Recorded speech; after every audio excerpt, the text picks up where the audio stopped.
안녕하세요. 부동산 불패 신화가 앞으로도 계속될 거라고 생각하는 사람들이 무려 41%가 넘는다고 합니다. 참 이렇게 좀 제정신이 아닌 것 같다라는 생각을 감히 하는데요. 예, 부동산 불패가 계속 유효할 거냐라는 건 좀 다시 한번 더 고민해 볼 필요가 있는 것 같습니다. 왜냐? 기존에는 초저금리 때문에 주택 융자 금리가 낮아서 대출받고 집을 사는 사람들이 많았습니다.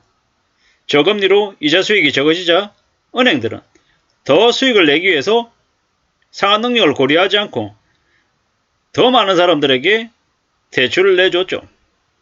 그런 대출이 이제 서서히 이제 폭탄으로 돌아올 수 있다는 걸 우리는 당연히 알고 있습니다. 모른다라는 것 사실 거짓말이죠. 눈앞의 이익만 생각하면서 만들어낸 거대한 사기극이 이제 결국 위기를 필연적으로 부른다라고 보면 맞다라는 겁니다. 그리고 은행이나 아니면은 부동산 PF 관련해서 대출했던 금융권들이 대출금 회수 불능 사태에 빠지는 것도 당연하다라는 겁니다. 나중에 어떻게 되겠습니까?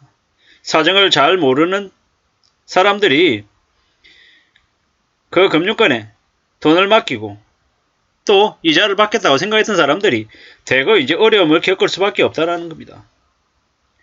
이러한 일들이 더 커지고 나면 나중에 어떻게 되겠습니까? 많은 사람들이 또 충격에 또 휩싸이며 살겠죠.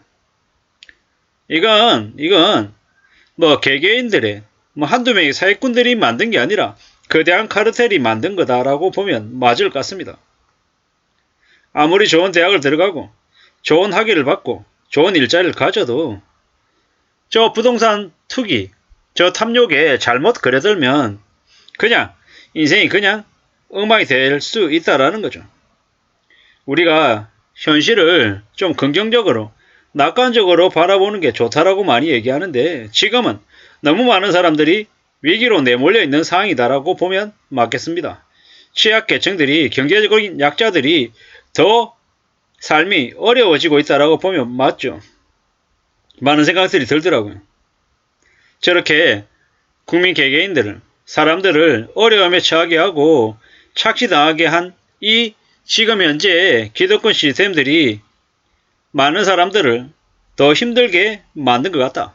그리고 그들이 절망하고 낙심하는 그런 희망이 없는 그런 사람들을 많이 만들어내면 그 사람들이 이 사회에 어떻게 복수를 하겠습니까?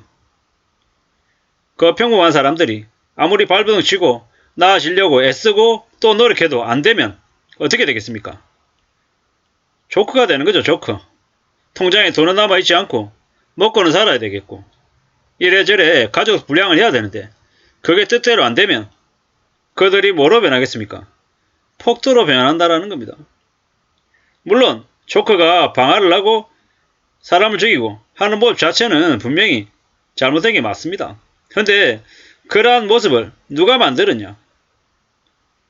누구 책임이냐? 라고 생각하면 좀 고민이 드는 게 사실입니다. 우리가 살아가는 모습, 삶이 뭐 별일 아닌 것처럼 뭐 그저 나만 열심히 살고 착실히 살면 되는 세상이 아니더라는 거죠. 언제 어떻게 걸려들어서 되게 힘든 공경에 처할지도 모른다라는 생각을 요즘 들어서 많이 해봅니다. 요새는 함부로 사람들하고 엮이면 큰일 나는 세상이죠. 뭐 특히나 남성들은 특히 여성들하고 뭐 조그마한 접촉이라도 잘못하게 되면 어떻게 됩니까? 큰일 납니다. 정말 큰일 납니다. 그래서 더욱더 조심하고 더 경계해야 되는 시대에 우리는 살고 있습니다.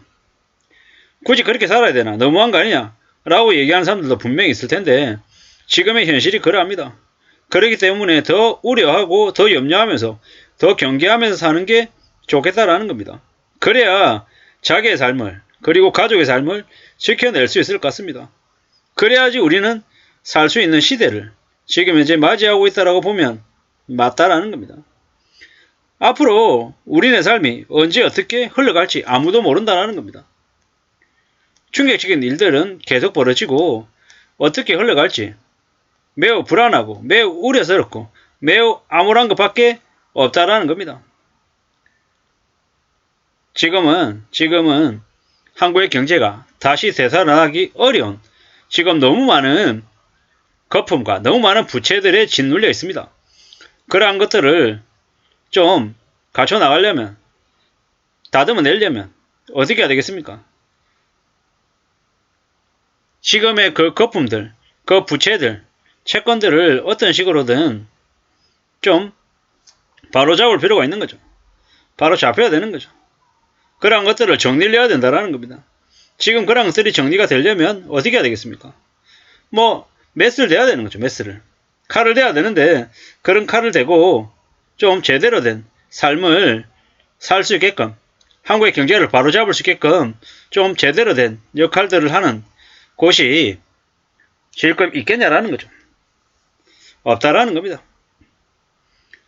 우리가 1993년 미국이 3%의 금리를 94년 1년 동안 6%로 인상했습니다. 그리고 그게 돌고 돌아서 한국의 외환위기가 발생하고 또 2004년 1%였던 금리를 2년 동안 5.25%로 인상하고 이게 또 2007년 금융위기로 번졌습니다. 그러니까 지금 현재 2022년, 2023년 미국의 기준금리 인상이 한국에 또 어떤 경제위기를 몰고 오겠습니까? 이 뻔한 얘기를 하는 겁니다. 그런 뻔한 얘기를 우리가 앞두고 있는데도 부동산 불패 신화를 믿는 게 과연 합당한 거냐? 우리의 삶이 안전해질 수 있는 거냐? 라는 건 매우 의문스럽다라는 겁니다. 오죽하면 한국은행 총재가 부동산 불패에 대해서 다시 한 번 더 생각해봐야 된다라고 얘기할 정도겠냐라는 거죠. 불패 신화가 미래에도 계속될지 다시 한번 생각해봐야 됩니다. 사실상 부동산 불패 신화가 붕괴될 거다라는 이야기를 한국은행 총재가 하고 있는 겁니다. 젊은이들이 자기 능력에 맞춰서 좀 더 신중하게 집을 살지 말지를 결정해야 된다라고 경고한 거다라고 보면 맞겠습니다.